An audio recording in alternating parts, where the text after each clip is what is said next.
We did what others didn't. We became leaders, and others follow us. Akio Morita.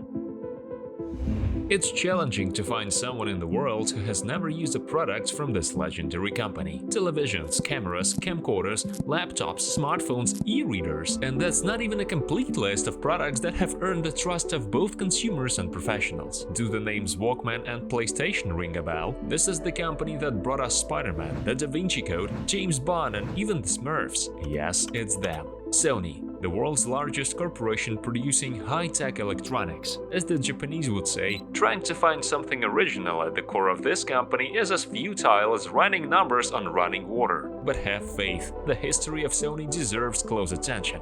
Japan, shrouded in crisis with the disastrous outcome of the war and losses from atomic bombs, managed to resurrect itself and became one of the most technologically advanced nations in the eyes of the world, thanks to the determination of Sony's founders. So, who seriously influenced the development of the electronics industry and turned Made in Japan from a disgrace into a guarantee of quality?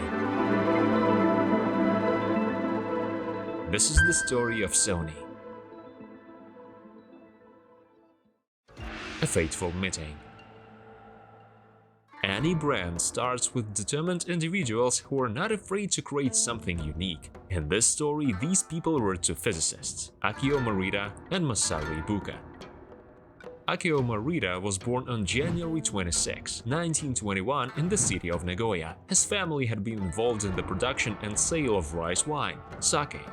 The business was to be passed down to Akio eventually. However, Morita chose a different path. He wanted to engage in serious studies of the exact sciences, physics and mathematics. Morita enrolled at the Imperial University in Osaka. By the time he finished his education, World War II had begun and Morita became a military engineer, working on various developments for the army. During his military service, he befriended another physicist, Masaru Ibuka, who was 13 years older than Morita. Ibuka had stood out from his classmates since his college days, earning him the nickname the Genius Inventor. His diploma work even won an award at the Paris exhibition. During the war, Ibuka was involved in creating aviation equipment for detecting submarines. In 1945, atomic bombs were dropped on the Japanese cities of Hiroshima and Nagasaki, and the country suffered a terrible defeat in World War II. Franz, the physicist, realized that the Americans were much smarter and cooler, so there was no point in continuing to research and invent things for military purposes. Japan was technologically behind other countries, and something needed to change. They thirsted for invention, for creating something of their own. Soon they began to devise a plan to produce something grand, modern, and incredible. In 1946, on May 7th, the fourth floor of a burned-out department store in the heart of Tokyo became the office of the Tokyo Tsushin Kogyo Company Tokyo Telecommunications Engineering Corporation. The famous name Sony would come 9 years later, but more on that soon. The company had 20 employees, led by Akio Morita and Masaru Ibuka. The initial capital was only $500, and the main idea was to produce cutting-edge technology. The partners decided to turn to the timeless rule of divide and conquer. The tech genius Ibuka would handle electronics development, while the entrepreneurial Morita would take care of business processes. The first steps of the new company. In 1946, the company introduced an electric rice cooker, a hybrid of a bucket and an electric hot plate. You could cook rice in it, but eating it was another story. It would either burn or remain undercooked. Morita managed to sell only 100 units, so this project failed. In the same year, they came up with an electric hot plate. This time it was a hit with consumers. At that time, despite its extremely simple design, it was quite astonishing to buyers. The first significant order came from the occupation forces. The Americans needed a mixer console for the NHK radio company. They even managed to surprise the customer by making the mixer quickly and of high quality. Back then, almost all products made in Japan were associated with cheap and low quality. The label "Made in Japan" was printed in microscopic font size to avoid embarrassment. In one of the NHK offices, Ibuka saw an American tape recorder. He decided to create a similar one for Japan at all costs. In 1949, Morita bought this tape recorder. However, when they dissected the device, the friends were disappointed. Information was recorded on expensive and unreliable wire. They thought, what if we replace it with cheap magnetic tape? The tape boasted high-quality playback and the ability to edit recordings. All you had to do was cut out the desired segment and attach a new piece in its place. But what material should we use for this tape? The first experiments involved cellophane soaked with special compounds. Then they experimented with paper, but that was also unsuccessful. So engineers started working with plastic, adapting to heat chemical compounds on a frying pan to give the tape the necessary magnetic properties. By 1950, the Tokyo company released the first G-type tape recorder for $470, weighing 35 kilograms, 77 pounds. To put the cost of this invention in perspective, at that time a young Japanese specialist's monthly salary was $30. It's no wonder that many admired the innovation, but not everyone could afford it. So Morita began looking for customers who saw the tape recorder not as a cheap toy, but as an indispensable tool. The first buyer was the Japanese Supreme Court, which bought 20 devices due to a shortage of stenographers. Japanese schools also actively purchased the invention. In 1952, after Ibuka's trip to the USA, the partners became obsessed with the idea of buying a license for transistors from the American company Western Electric, at that time one of the world's best companies in the audio field. Transistors would solve issues related to reducing the size of radio receivers. During research on transistors, the company's employees discovered and described the tunnel effect in diodes. In their words, they were able to amplify weak high-frequency signals so that Japan could pick up news from America. Subsequently, one of the employees, Leo Isaki, received a Nobel Prize for this. The path to global fame. In 1955, the startup seriously began to consider entering the international market. However, the erudite Akio understood that it would be difficult for Europeans and Americans to pronounce Tokyo Tsushin Kogyo. So, especially for Western consumers, they decided to change the name. The basis was the Latin word sonus, reminiscent of the slang term sunny boy, clever boy. One N was removed from the name since sunny in Japanese sounds like losing money. They preferred not to fuss with the logo. The well-known logo design was settled in 1957. Since then, the emblem has undergone only minor changes in letter thickness and spacing. In 1955, Morita and Ibuka introduced the first product under the new brand, the TR-55 transistor radio receiver. The product interested the Japanese, so the company began to promote it on foreign markets. In March 1957, the pocket receiver TR-63 was released for $40. Journalists accurately tagged it the beginning of the end of American industry in electronics and household appliances. Morita wanted to ensure that the label made in Japan became a symbol of high quality. Do you remember what Japanese products were associated with in the past? Sony executed its advertising so skillfully that an unknown company from Japan quickly gains popularity worldwide. First, the company installed huge glowing letters Sony, which were shown in the news. Then, the news of the audacious theft of 4,000 TR-63 receivers spread worldwide. Even though there were radios of other manufacturers in the warehouse, Sony's products were the ones taken. This theft cost the company $100,000, but it made the name Sony echo across America, and all this left such an impression that in the following 2 years, 500,000 radio receivers were sold. In 1960, Akio Morita opened a demonstration salon in Tokyo where customers could see and touch Sony technology without the interference of pushy salespeople. This was very progressive. Sony began to be associated with something very prestigious and high quality, thanks to the bold ideas that Sony brought to life. The period of innovations. As Sony entered international markets, the company realized the need to combine innovation, excellent design and reliability, and thus began actively working in this direction. In 1960, they presented the world's first transistor television with an 8-inch screen, which stood out for its small size compared to the huge TV receivers that worked on vacuum electronic tubes. In 1961, the Japanese manufacturer introduced a 4-kilogram, 9-pound portable television, the world's first. The device created a sensation among consumers, despite its high price of $260, which would be equivalent to around $2,000 today. In 1963, Akio Morita moved to the United States. This move aimed to understand the specifics of American business and market conditions. This allowed Morita to combine the East and West, Japanese thoughtfulness, and European openness in his business policies. In the same year, Sony introduced the world's first transistorized video cassette recorder designed for home use. One of these models was installed in the airplanes of the largest airline, Pan American. A few months later, the corporation presented its shares on the New York Stock Exchange, becoming the first Japanese company listed there. The price of one share was $1.75, and it brought the founders $4 million at that time. The 18th Summer Olympics in 1964, held in Tokyo, contributed to the growth in demand for color televisions among the Japanese. Everyone wanted to follow the course of the competitions, prompting Sony to consider the idea of creating its color television.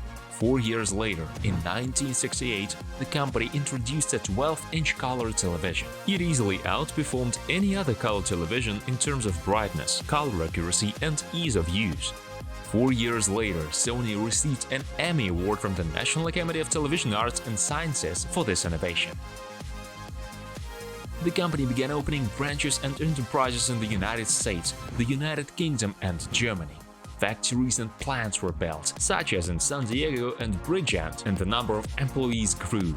In 1968, thanks to Sony, Japan became the second largest producer of goods in the world, second only to the United States. In 1971, Sony invented the world's first professional cassette-format video recorder called U-matic, where the film was placed in a closed case, protecting it from environmental influences and ensuring long-term use.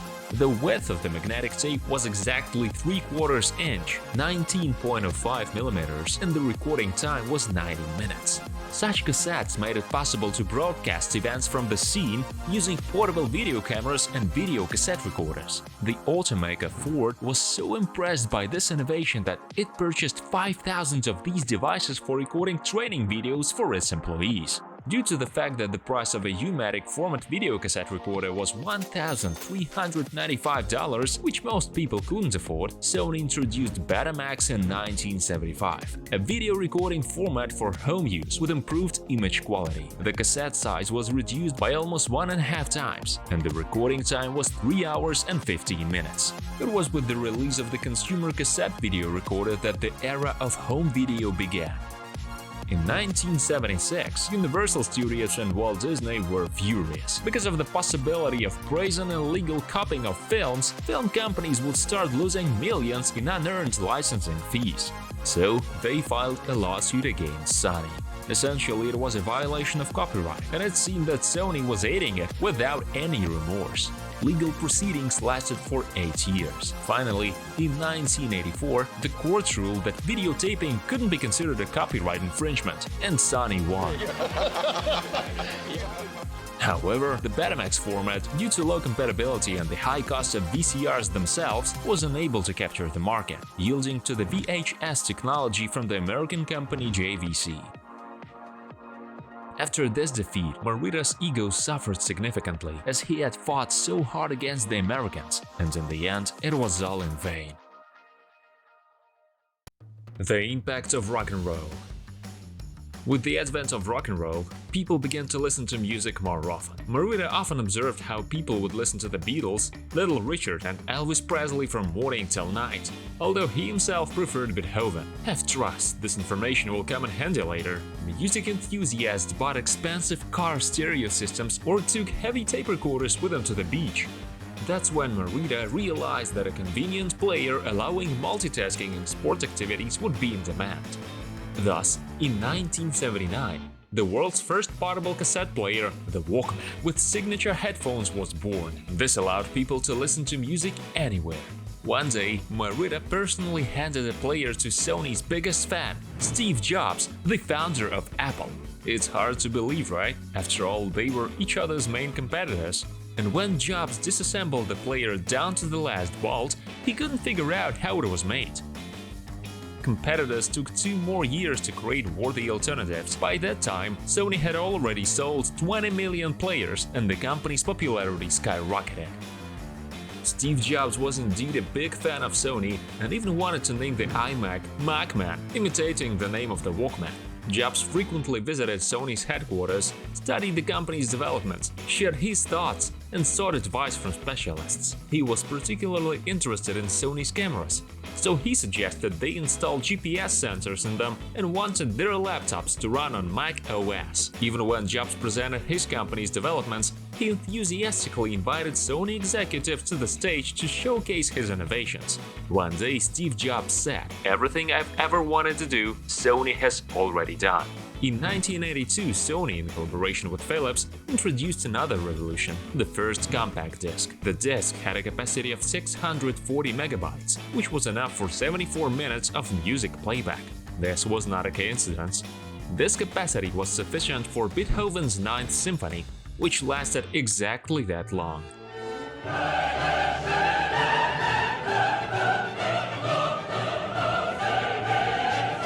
In the same year, they released the first CD player for $730. In 1988, Sony acquired the recording company CBS Records Inc. for $2 billion and renamed it Sony Music. At that time, they collaborated with many stars: Elvis Presley, Boney M, AC/DC, Celine Dion, and Michael Jackson. The king of pop and Marita had a very warm and friendly relationship. Jackson regarded Akio as a teacher and sought his advice. When Marita fell seriously ill, the musician recorded words of support and love on a cassette for him. Mr. Marita, this is Michael Jackson speaking. Please get better now. You are our visionary. You are our teacher. You are our leader. You are our world. Today, Sony Music works with some of the most popular artists: 50 Cent, BTS, Beyoncé, Shakira, Rihanna, Justin Bieber, Justin Timberlake, Jennifer Lopez, Adele, and is one of the world's largest music representatives with revenues of $10 billion. In 1989, Sony purchased Columbia Pictures Entertainment Inc. from Coca-Cola for $3.4 billion. Going a little further, in the 2000s, the legendary Metro-Goldwyn-Mayer would join the company. Thus, Sony would make its mark in the film industry as well. In late 1993, Sony suffered its first losses of over $200 million. In 1994, the MP3 format replaced cassettes and discs. But Sony considered it a threat to the industry since it was mainly used by pirates who violated copyright. Remember how Sony sued Disney? And since Sony had its own recording studio, Sony Music, there was no way they would use the MP3 format. To load the track onto a Walkman, you had to convert it every time. Customers didn't like this inconvenience, and they returned the players to the stores. Meanwhile, Apple, with its iPod, started capturing 60% of the market. But Sony wasn't discouraged because they had a huge number of new amazing inventions in their arsenal. $2.99. The birth of a new era of entertainment. As the 21st century approached, Sony began to release a series of innovations. They were involved in the development of the DVD format, created Blu-ray, introduced new televisions, VAIO laptops, memory stick memory cards, the CyberShot digital camera series, monitors, the entertainment organizer Clio, a series of DVD players, video cameras, toy robots, Bravia televisions, and mobile phones produced in partnership with the Swedish company Ericsson. One particular standout was the legendary Sony Ericsson K750i phone, released in 2005. It became the most successful mobile phone in the brand's history, selling over 15 million units and even winning the prestigious Type Awards in the Best Mobile Imaging Device category. But Sony's unprecedented popularity and the love of millions of people were primarily due to the creation of… can you guess what? Of course, it was the PlayStation gaming console.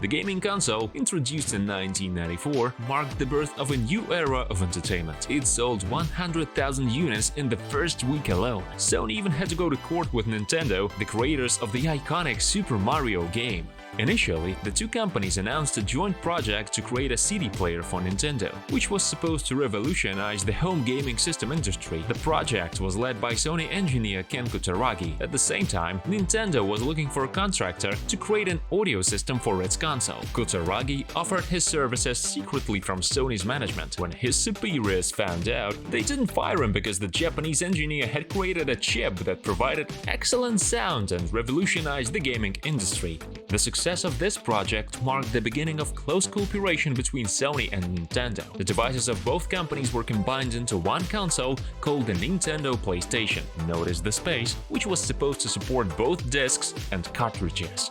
However, Nintendo's president was unhappy with the contract terms, which gave Sony control over all CD technology rights and substantial royalties from sales.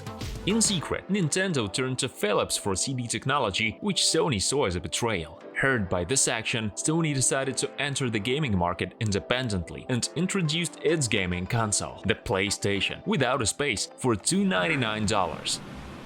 $299.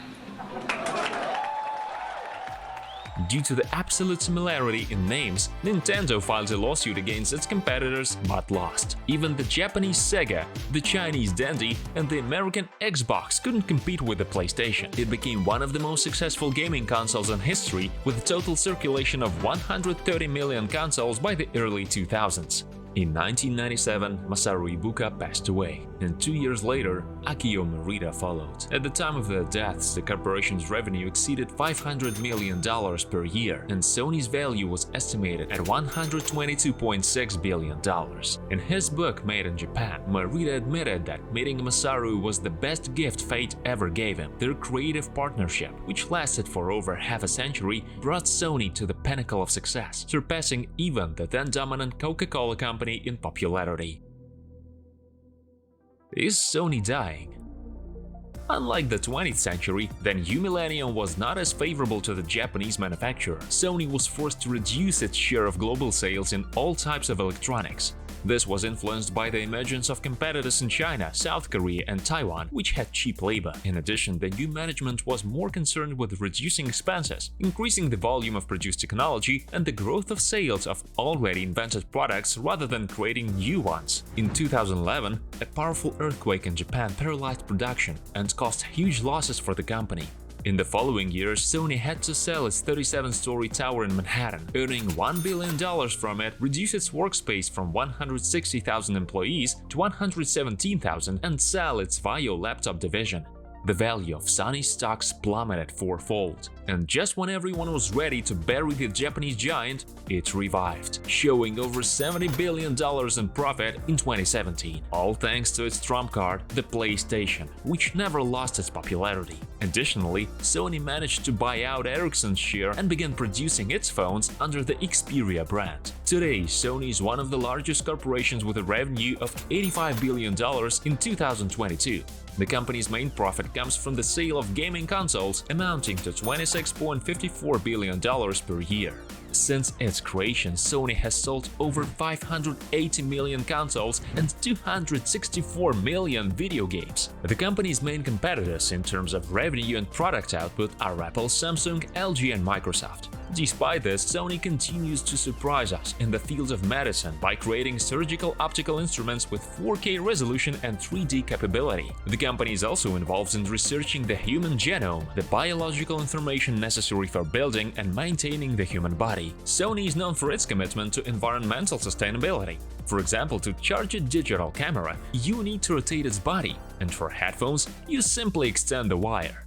By 2050, the company plans to reduce the production of plastic parts and achieve zero greenhouse gas emissions, both for its factories and its products. Sony is an active participant in charitable programs to combat cancer and is the official partner of the UEFA Champions League. In the near future, the corporation will allocate funds for the construction of Toshiba's computer chip plant. It might seem strange to sponsor competitors, but Japanese companies want to protect their country's interests due to competition from South Korean and Taiwanese manufacturers. Sony was the first among Japanese brands to prove that products from the land of the rising sun are equal in quality and reliability. The company was in many ways an innovator, improving the lives of millions of people worldwide and promoting the technical progress of its country. And it succeeded. What Sony devices do you use? Share in the comments. Don't forget to like and subscribe so you can continue to enjoy great content.